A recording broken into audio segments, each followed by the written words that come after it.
أني فقد أبى عن عائشة رضي الله تعالى عنها قالت قال رسول الله صلى الله عليه وسلم من عمل عملا ليس عليه أمرنا فهو رد। সম্মানিত উপস্থিতি, সর্বপ্রথম আল্লাহ সুবহানাহু ওয়া তাআলার বারগাহে শুকরিয়া জ্ঞাপন করব যে আল্লাহ তাআলা সন্ধ্যা থেকে এই পর্যন্ত কিছু দিনের জ্ঞান হাসিলের লক্ষ্যে আপনাদেরকে প্রেরণ করেছেন। যিনি বিচার দিবসের একচ্ছত্র অধিপতি, সে রব্বুল ইজ্জাতের বারগাহে শুকরিয়া জ্ঞাপনার্থে আমরা সবাই মিলে বলি আলহামদুলিল্লাহ।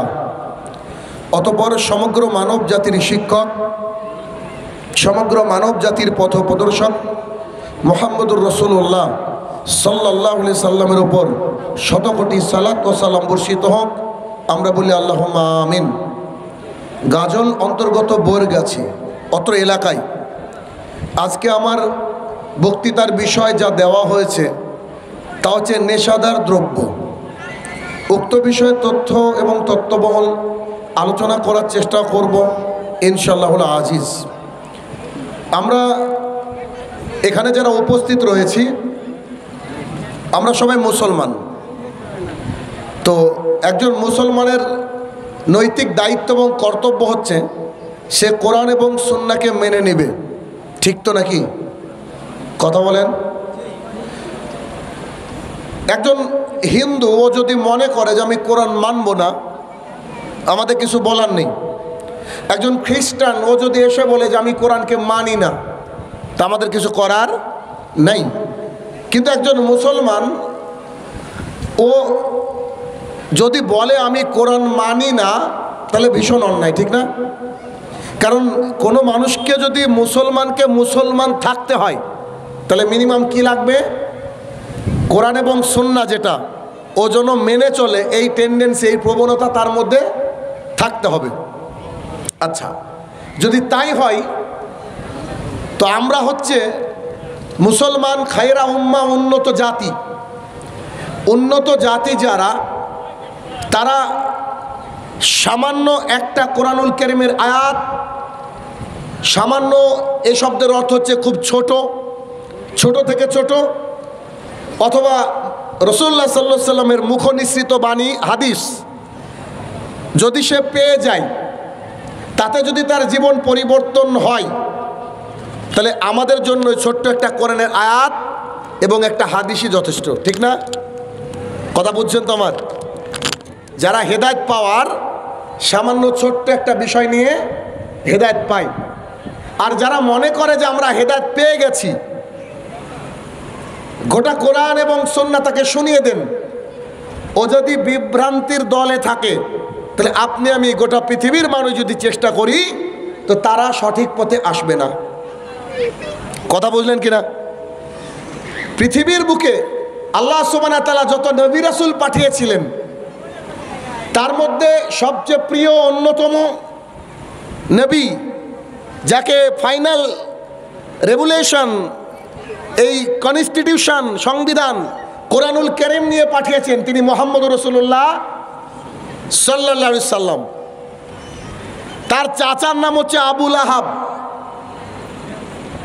আবু লাহাব তার চাচা না? তার আরো একজন কাছের চাচার নাম বলেন তো? আবু তালেব, ঠিক না?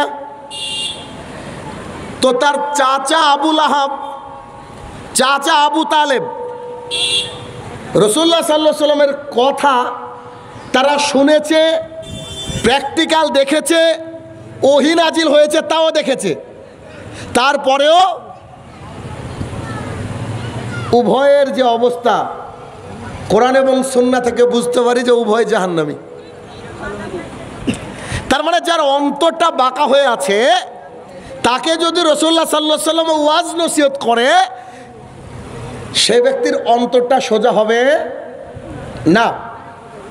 কেননা যে যে টপিকগুলো আজকে নির্ধারণ করা হয়েছে, এই টপিকের আলোচনা বৈরগাছির লোক অলরেডি বহুবার শুনেছে, শুনেনি? তারপরেও রাস্তায় দাঁড়িয়ে এখনো বিড়ি সিগারেট মানুষ খায়।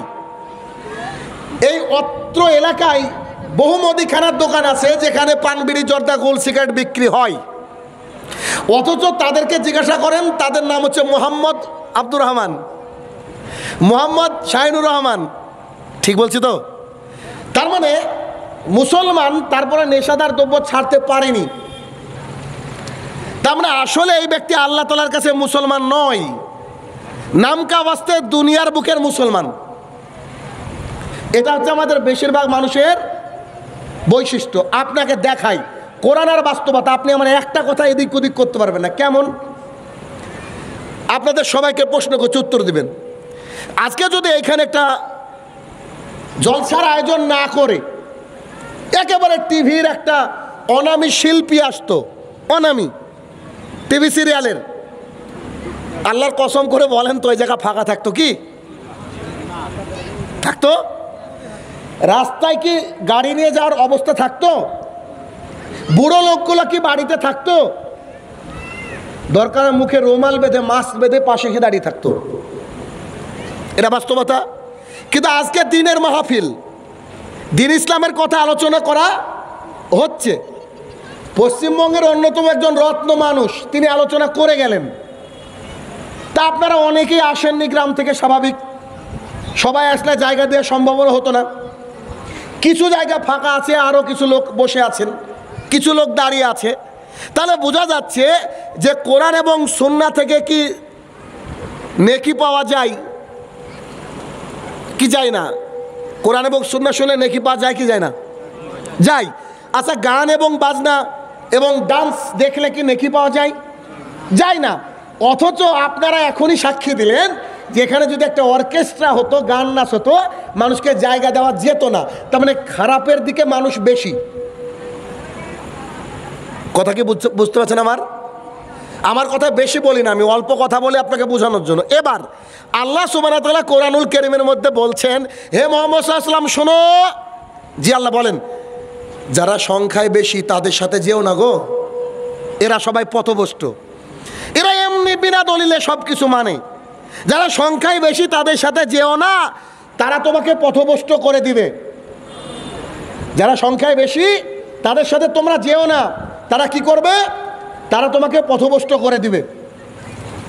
তো 6 নম্বর সূরার 116 নম্বর আয়াতে আল্লাহ সুবহানাহু ওয়া তাআলা মুহাম্মদ সাল্লাল্লাহু আলাইহি ওয়াসাল্লামকে দিয়ে এটা বলালেন। তার মানে বোঝা যাচ্ছে যে এই যে গান বাজনা হলে মানুষ বেশি, তাহলে যেদিকে লোক বেশি এরা সুবিধার না, এরা সঠিক নয়। আর যেদিকে লোক কম এটা হচ্ছে হক পথ। আমি বলছি না, আল্লাহ তাআলা বলছে। এখন আপনি মানুষকে বলেন, ওই চায়ের দোকানে বসে এখনই হয়তো আলোচনা হচ্ছে, ছি এত গরমে কেউ জালসা করে গো, কোনো কাজ আছে? অথচ এইখানে যদি গানের আয়োজন হতো তো একটা মানুষও কথা বলতো না, কিসের গরম।